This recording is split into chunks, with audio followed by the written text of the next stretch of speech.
বিসমিল্লাহির রহমানির রহিম। আলহামদুলিল্লাহ, সকল প্রশংসা সেই মহান আল্লাহ পাকের।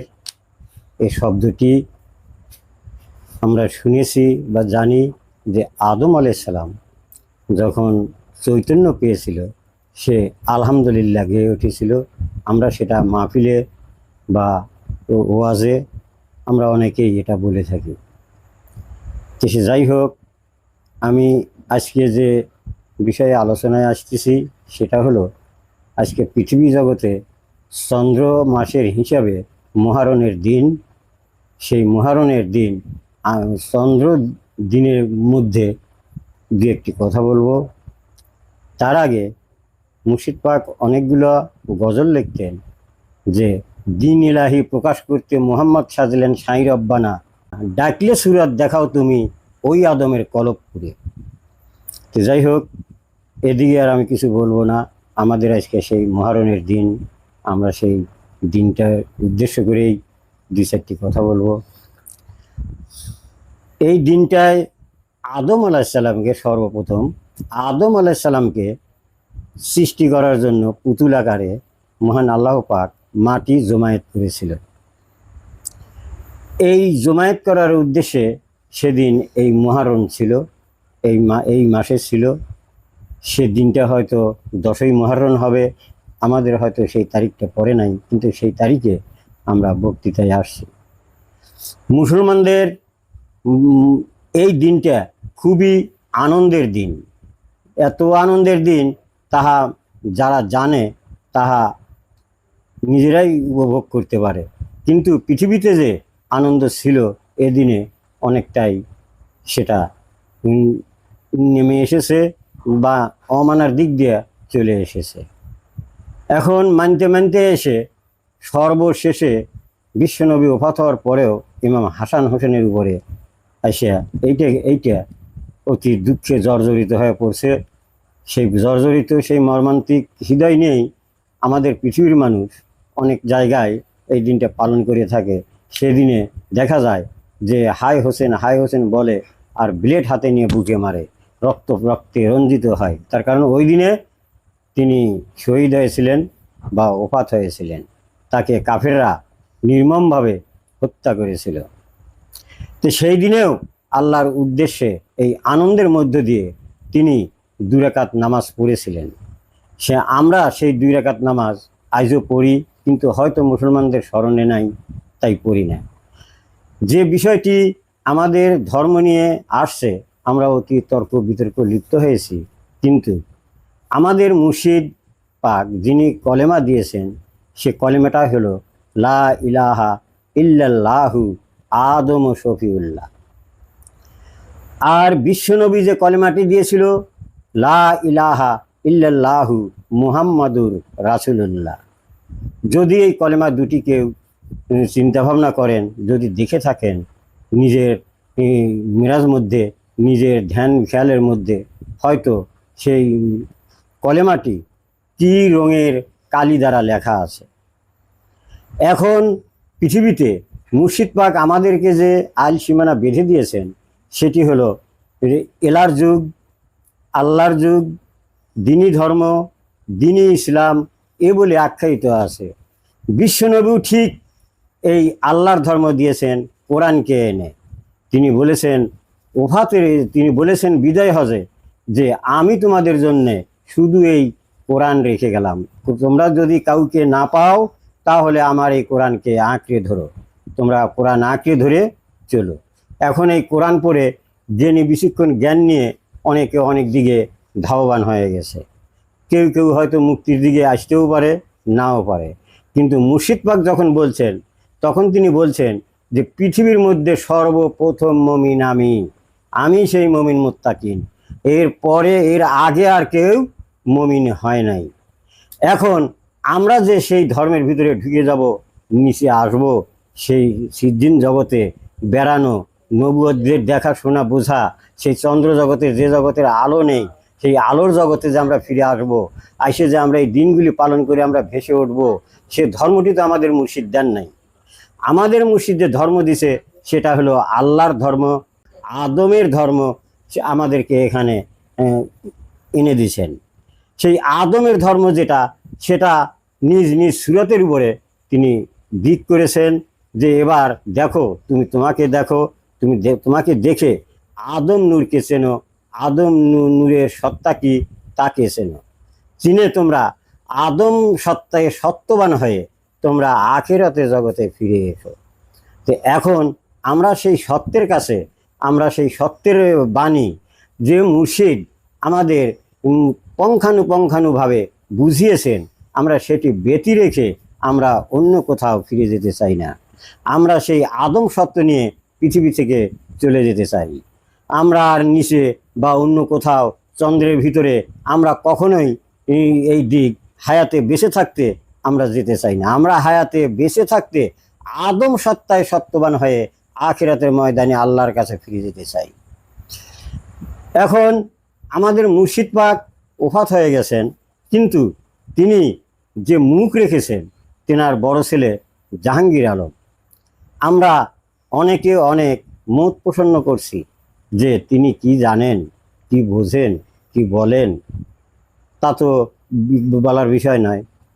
এখন যদি হিসাবে যাই, সেই প্রথমে আউয়ালে সেদিন মহান আল্লাহ পাক বলেছিলেন যে আমি যাকে বলা মাত্র তোমরা সেজদা করবে, আর আমি যাকে আনছি তিনি দেখলেই তোমরা বুঝতে পারবে। যখন সেই আদমকে সৃষ্টি করেছিল, সেই আদমকে যেখানে সৃষ্টি করা হয়েছে, যে কথাটি আমার ভাসতে আম্বিয়া বলছে কি আহম্মদুন, এই আহম্মদুন কে, আহম্মদুন কিভাবে কোথায় আছে, তাকেও এই আহম্মদ জগতের ভিতরে রাখা হয়েছে।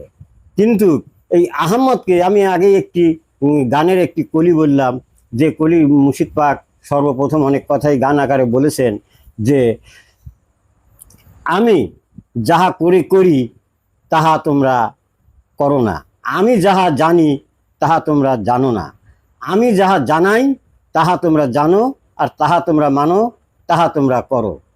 আমার সাথে সাথ মিলিয়ে তোমরা কোনো কিছুই করতেও পারবে না, জানতেও পারবে না, বুঝতেও পারবে না। কিন্তু আমি তোমাদের মানার মধ্য দিয়ে যাহা করতে বলি তাহা করো, আর যাহা জানতে বলি তাহা জানো। আমরা ঠিক মুর্শিদের সেই উপদেশ বাণী লক্ষ্য করেই মুর্শিদ যাহা বলেছেন, যাহা করতে বলেছেন, তাহার দিকেই আমরা ধাবমান হই। তা না হলে আমরা মুর্শিদকে জানতেও পারবো না, বুঝতেও পারবো না। তিনি দাবি করেছেন যেটা, সেটা হলো আমি আদমের নূরে নূরি, আমি এলার নূরে নূরি, আমি এলার সত্য থেকে বের হয়ে এসে আদম সত্যে বসবাস করে এলার সত্যে সত্যবান হয়ে আমি মানব জাতিকে ডাক দিয়েছি, শোনো হে আমার সন্তানেরা, তোমরা আমার কথা শোনো, আমার কথা না মানলে তোমরা কখনোই মুক্ত হতে পারবে না। বিশ্বনবী যে বলেছেন, তিনি যাহা সময় নির্ধারণ করেছেন, তিনি আঙুল তুলে দেখিয়েছেন। সাহাবীরা জিজ্ঞাসা করলে আপনার পরে কি কেউ আসছে, তিনি আঙুল তুলে দেখাইয়েছেন। এই আঙুলটাই ছিল আল্লাহর ধর্ম, এলার ধর্ম। সেদিন বুঝতে পারে নাই এই কোরআন কি। এই কোরআন যদি বুঝতে পারতো তাহলে মানুষ বের হয়ে আসতো। হয়তো অনেকে দুই একজন দাবি করছে যে আমি হক, আনা হক, আমি সোবাহানি। এটা তো আমাদের মধ্যে যদি না হয় তাহলে কখনোই সম্ভব না। এ কথাটি হয়তো আমি মাহফিলেও বলেছি যে আগে আমাকে সত্যবাদী হতে হবে। এক সত্যবাদীর ভিতর দিয়ে সোবাহান বলো, হক বলো, এ সব পালন হয়ে যাবে। মহান আল্লাহ পাকের গুণবাচক নাম বহু রয়েছে, কোনো একটা গুণবাচক নামের উপরে না আসলে কখনোই সে আদম সত্যের সত্যবানে পৌঁছিতে পারবে না। যেমন ইয়া আজিজ, ইয়া জব্বার, ইয়া মুতাকাব্বির, ইয়া মুহাইমিনু, অনেক নাম রয়ে গেছে। এই নামগুলোর অর্থ অবশ্যই আছে, নচেৎ তো পৃথিবী জগতে এই যারা লিপিবদ্ধ করছেন, নাম রাখছেন, পূর্বের যারা ছিলেন তারা তো আর এই নামগুলো রেখে যান নাই আমাদের জন্য। আমরা কেন এই ভুল করি?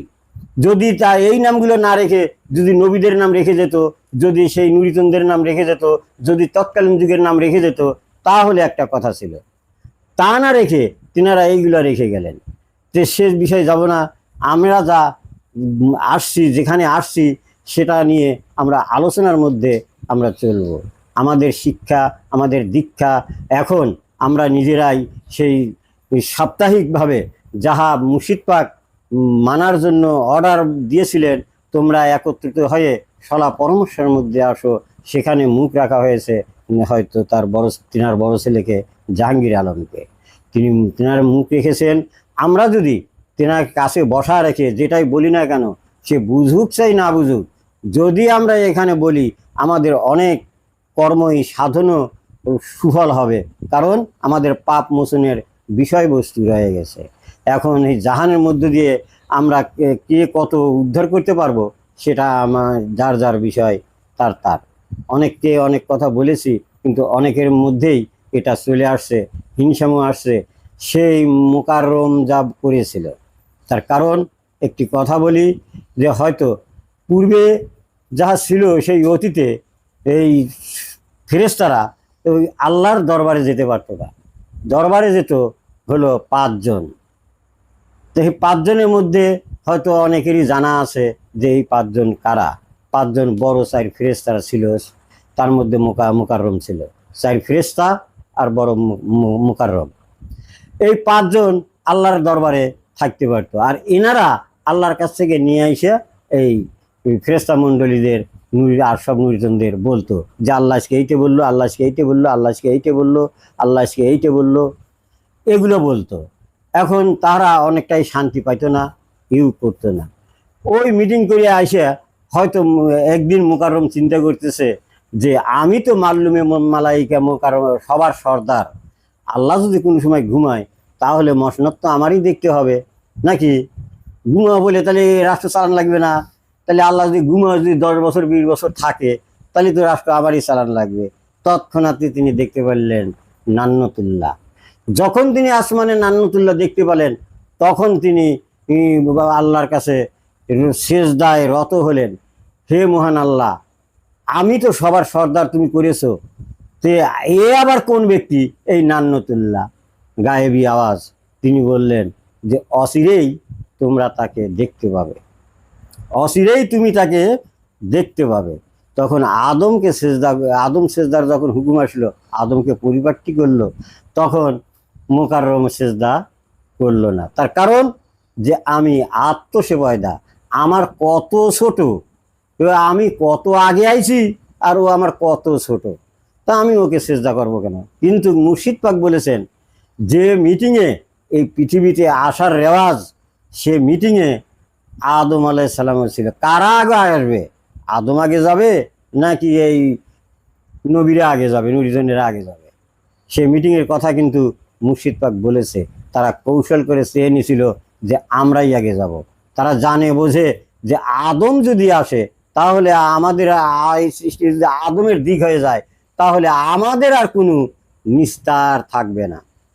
এটা বুঝেই তারা আগে এসে অনেক রকম ধর্ম কৌশল বিদ্বেষ অনেক রকম ছড়াছড়ি হয়ে গেছে, যাদের মধ্যে এলার কোনো নূরই ছিল না।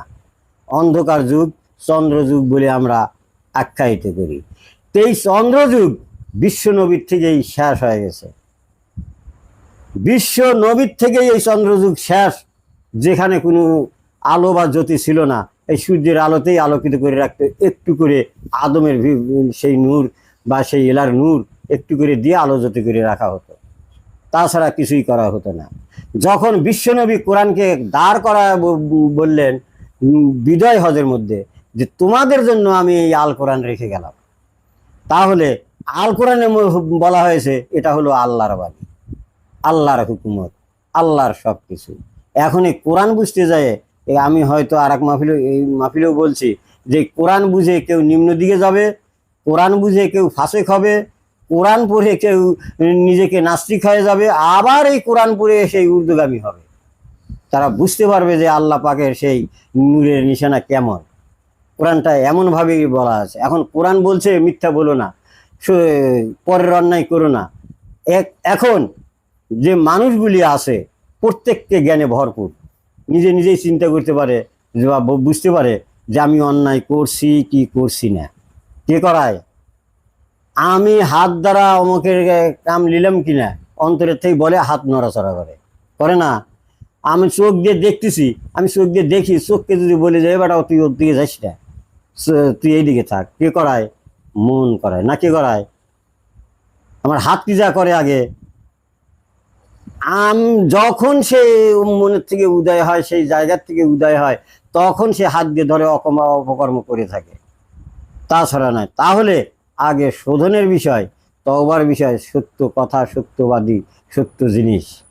এই সত্য জিনিস যদি আমরা না আহরণ করি, না ধরি, তাহলে কোনো ক্রমেই আমাদের মুক্ত পাওয়ার আশা নাই। সেই সত্যকে মুর্শিদ পাক এমন সত্যে পরিণত করেছে, আইল সীমানা দিয়ে বেঁধে দিয়েছে, যে এখন হলো সেই এলার যুগ, আল্লাহর যুগ, এলার ধর্ম। তিনি তেনার সাইনবোর্ডেও লিখে রেখেছেন, দরবারে এলাহি। এখন আল্লাহর দরবার, এখন কোনো নবীর দরবার থাকবে না, এখন কোনো চন্দ্রের দরবার নয়। আমরা এখানে গুটি কয়েক মানুষ বসে আছি, যদি তার কথা বলি, তার সাইনবোর্ডকে লক্ষ্য করি, জ্ঞানীরা অবশ্যই বুঝবে যে এখানে আল্লাহর কথাবার্তা হবে, আল্লাহর দরবার হবে, এখানে কোনো রকম কারো দরবার হবে না। এখন যদি আমরা সেই আল্লাহর দরবার বাদ দিয়ে আমরা যদি অন্য কারো দরবার করি, সেটা আমাদের হলো গাফিলতি ছাড়া কিছুই না। তার কারণ মুর্শিদ পাক আইল সীমানা রেখেছে। যাই হোক, রায়তো অনেক হয়ে গেছে, কথা অনেক বেশি থাকলেও হয়তো বলার থাকে না। আমিও আর বেশি বাড়াতে চাই না। হয়তো হুজুর পাকের বড় ছেলে, তিনি আমাদের জন্য হয়তো মহামূল্যবান রাখবেন, এদিকে হয়তো তিনি বেশি বুঝবেন। তেনার কাছে ইউটিউবের কথাবার্তা আছে, আমরা সেই ইউটিউবের কথাবার্তা অনেকটাই জানতে পারবো। এই বলে আমি আমার সংক্ষিপ্ত বক্তব্য এখানেই শেষ করছি। আল্লাহ হাফেজ। জয় হোক আদম নূরে।